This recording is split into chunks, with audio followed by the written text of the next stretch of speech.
Hello and welcome to world affairs. मैं हूं प्रशांत धवन। आज के समय जो बाइडेन की आलोचना पूरी दुनिया में हो रही है। इवन यूएस के जो प्रीवियस प्रेसिडेंट्स हैं जैसे कि जॉर्ज बुश, ये भी कह रहे हैं कि जिस तरीके से यूएसए ने सडनली पुल आउट किया अफगानिस्तान से, जो बाइडेन की जो यहाँ पर लीडरशिप रही है, जिस तरीके से उन्होंने यहाँ पर मैनेज किया ये सब, इसके कॉन्सिक्वेंसेस, जो इसके नतीजे होंगे, ये अनबिलीवेबली बैड होंगे। आप सोच नहीं सकते इतने इसके बुरे नतीजे होंगे। और मैं बिल्कुल यहाँ पे एग्री करूँगा। अभी के लिए इंडिया में हमने इसका बुरा इम्पैक्ट इतना महसूस किया नहीं है। पाकिस्तान में ऑफकोर्स आतंकवादी हमले स्टार्ट हो चुके हैं, इनके कई जवान मारे गए, उसके अलावा चाइनीज़ इंजीनियर्स भी मारे गए हैं रिसेंटली।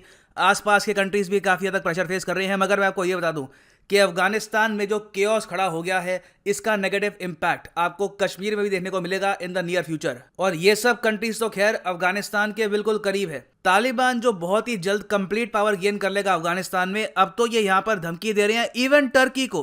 टर्की के प्रेसिडेंट एर्दोगान को तालिबान ने ओपनली ये धमकी दी है कि हम तुम्हारे खिलाफ जिहाद शुरू करेंगे। यहाँ पे आप देखेंगे वॉइस ऑफ अमेरिका फंड करती है यूएस गवर्नमेंट।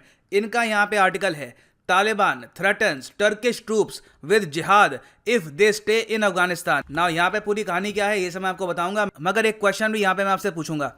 आपको सिंपली यहाँ पे ये बताना है कि अफगानिस्तान को आज़ादी कब मिली थी, कब अफगानिस्तान ने खुद को डिक्लेयर किया था as a sovereign fully independent state. ये है यहाँ पे आपकी ऑप्शन 1990, 1950, 1854 या फिर 1889। कमेंट सेक्शन में करो आंसर। सही आंसर मैं आपको दूंगा वीडियो के एंड में। नाउ अब यहाँ पे ऑब्वियसली आप पूछेंगे तालिबान ने टर्की को धमकी दे दी, इन्होंने एर्दोगन गाजी नहीं देखा था यहाँ पे, मतलब ये टर्की को धमकी कैसे दे सकते हैं? How can this even happen?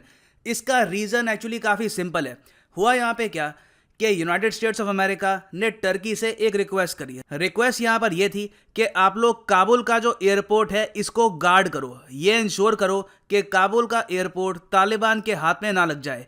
और काबुल का एयरपोर्ट कहाँ पे है ये मैं आपको दिखाता हूँ। अगर यहाँ पे आप अगर देखें तो ये है काबुल एयरपोर्ट। इसका जो ऑफिशियल नाम है ये है Hamid Karzai international airport. Now ये एयरपोर्ट इतना इंपॉर्टेंट क्यों है? यहाँ पर यूएस टर्की को क्यों कहेगा कि इसको गार्ड करो, इंश्योर करो कि ये एयरपोर्ट तो कम से कम तालिबान के हाथ में ना लग जाए? वेल, इसके पीछे रीज़न बहुत ही सिंपल। आप इमेजिन करिए इस वक्त कि आप काबुल में हैं as a diplomat, Indian diplomat या जिस कंट्री से भी आप बिलोंग करते हैं, आप इस वक्त काबुल में हैं। अचानक से न्यूज़ आती है कि बस तालिबान अब 20-30 किलोमीटर दूर है, बस कभी भी ये यहाँ पे चढ़ाई स्टार्ट कर देंगे। आप इमीडिएटली यहाँ से कैसे भागना चाहेंगे?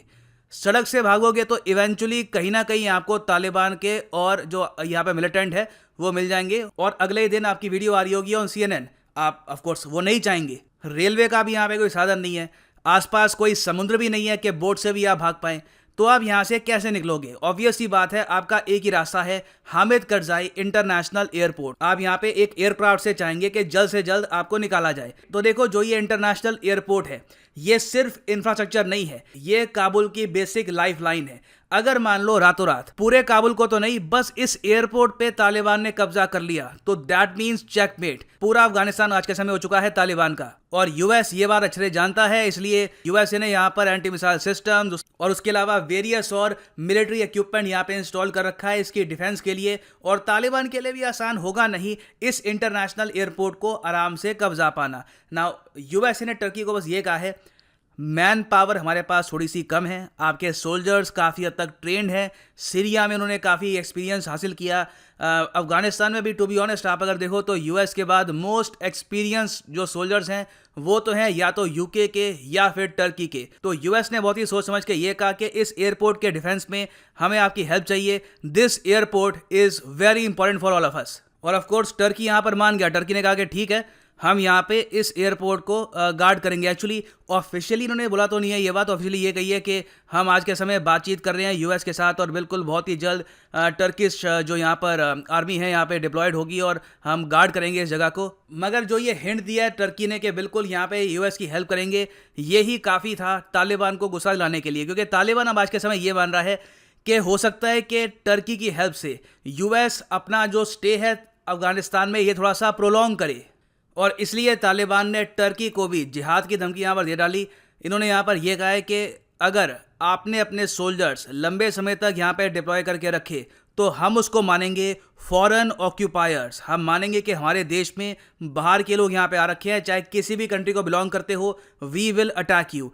नाउ इस धमकी के बाद टर्की डेफिनेटली सोचेगा कि क्या हमको यहाँ पर पार्टिसिपेट करना चाहिए या फिर नहीं करना चाहिए। अगर टर्की यहाँ पे बैकआउट कर जाता है तो आप समझ लीजिए कि काबुल का गिरना और ज़्यादा इमिनेंट हो जाएगा। वैसे सबको पता ही है कुछ महीनों में मैक्सिमम काबुल की भी न्यूज़ आएगी कि Kabul has fallen into Taliban hands, मगर टर्की यहाँ पे अगर बिल्कुल पीछे हट जाता है तो दैट मीन्स उसके बाद तो काबुल बहुत ही जल्दी गिर जाएगा। यहाँ पे मैं कहूँगा इंडिया अगर चाहे तो कुछ यहाँ पे हेल्प कर सकता है यूएस की इस इंटरनेशनल एयरपोर्ट को लेकर, मगर उसके चांसेस भी काफ़ी कम है क्योंकि इंडिया की जो पूरी पॉलिसी है वो यहाँ पर यही है कि अफगानिस्तान में नो बूट्स ऑन ग्राउंड। जबकि इस पर्टिकुलर केस में अगर मैं आपको बताऊं, इंडिया अगर यहाँ पे स्टेप अप करता है तो इंटरनेशनली इंडिया को बहुत ज़्यादा अप्रिसिएशन मिलेगी, इंडिया के रोल को लोग काफ़ी हद तक सराहेंगे। और ऐसा भी नहीं है कि हज़ारों की संख्या में हमें यहाँ पे सोल्जर्स भेजने हैं। अगर यहाँ पे मैक्सिमम 500-300 सोल्जर्स भी अगर हम यहाँ पर भेज दें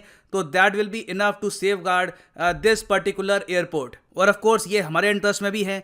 काबुल में हमारे डिप्लोमेट्स हैं, हमारे कई वहाँ पे ऑफिशियल्स अभी वहाँ पर हैं। हाँ, हम बिल्कुल नहीं चाहेंगे कि अचानक से यहाँ पे तालिबान अटैक कर ले, फिर तालिबान की मर्जी पर हो हमारे डिप्लोमेट्स या फिर हमारे ऑफिशियल्स, और उनसे नेगोशिएट करके हम अपने लोगों को वापस भारत में बुलाएं। सो यहाँ पर मैं पूछना चाहूँगा आपका ओपिनियन कि आपने अब तक जो देखा है, जो ऑब्जर्व किया है, उसके हिसाब से क्या आप मानते हैं कि इंडिया को यहाँ पे एक्सटेंड करना चाहिए अपना hand in safeguarding Kabul airport, या फिर पॉलिसी फॉलो करो, stay absolutely as far away as possible from Afghanistan. Afghanistan है ग्रेवयार्ड ऑफ एम्पायर्स, बड़े बड़े एम्पायर्स यहाँ पे आए, उनकी बस कब्रें ही यहाँ पे खुदी हैं। इंडिया को ये सब करने की अभी कोई आवश्यकता नहीं है। इंडियन डिप्लोमेट्स को निकालना होगा तो I am sure US, Turkish forces वगैरह हम जल्दी से इंडियन डिप्लोमेट को एक आईएएफ के प्लेन से निकाल लेंगे। बट ओवरऑल इससे ये बात क्लियर हो चुकी है कि तालिबान पहले जैसे कहता था कि हम रूल करने के लिए आ रहे हैं, हम गवर्न करने के लिए आ रहे हैं, वो बात कुछ भी नहीं है। ये बिल्कुल वैसे ही हैं जिस तरीके से 2001 से पहले थे, कुछ इनमें बदलाव आया नहीं है। कंट्रीज़ को, चाहे कोई भी कंट्री हो, उसको 2 मिनट में ये धमकी देते हैं, वार्निंग देते हैं कि हम आपको मार देंगे। ऑलरेडी अफगान तालिबान 3500 लोगों को मार चुका है, करीब 4-5 लाख लोग अफगानिस्तान में डिस्प्लेस हो चुके हैं बिकॉज ऑफ अफगान तालिबान। और आप सोच कर देखिए उन लोगों का क्या हाल हो रहा होगा जिन्होंने गलती कर दी थी अमेरिका की हेल्प करने की in the war on terror इन अफगानिस्तान। उनके साथ आज के समय अफगान तालिबान क्या कर रहा होगा। So overall it is a disaster. उम्मीद यही है कि एटलीस्ट काबुल एयरपोर्ट यहाँ पर एक उम्मीद की किरण की तरह टिका रहे। और फाइनली जो मैंने आपसे क्वेश्चन पूछा था कि Afghanistan got declared as a sovereign and fully independent state in which year, तो सही उत्तर यहाँ पे है ऑप्शन ए 1919 में। After the Anglo Afghan treaty of 1919 यहाँ पे अफगानिस्तान को काफ़ी हद तक आज़ादी मिल गई थी और 19 अगस्त को ये लोग कमेमोरेट करते हैं as Afghan independence day from the British. और फाइनली यहाँ पे मैं ऐड कर दूं कि आज आखिरी दिन है अनअकैडमी की स्पेशल सेल का। आपको एक्स्ट्रा डिस्काउंट यहाँ पे मिल रहा है। सिंपली जाओ unacademy.com पे, क्लिक करो यहाँ पर यूपीएससी सीएसई पर और यहाँ पे आप परचेज कर सकते हैं ये प्लस या फिर आइकॉनिक कोर्स। जो प्लस कोर्स है अभी देखो 24 महीने का आपको दिख रहा होगा 3000 रुपये पर मंथ। ये प्राइस पे मत कर देना, इस पे कोड लगेगा P10 and the prices will fall. सिर्फ 2700 रुपये में आप प्रीलिम्स और मेंस की तैयारी कर सकते हैं घर बैठ के या कहीं भी। और ये मैं आपको बता दूं, जो यहाँ पे भी लिखा है ना 60% ऑफ, ये आज रात को ख़त्म हो जाएगा। आज रात के बाद प्राइसेस यहाँ पे इंक्रीज हो जाएंगे। सो अगर आप जेन्युइन तरीके से अटेम्प्ट देना चाहते हैं यूपीएससी का, so purchase the Unacademy UPSC course today. So इसी नोट के साथ ये है वीडियो का अंत। Thank you for listening and as always God bless you all.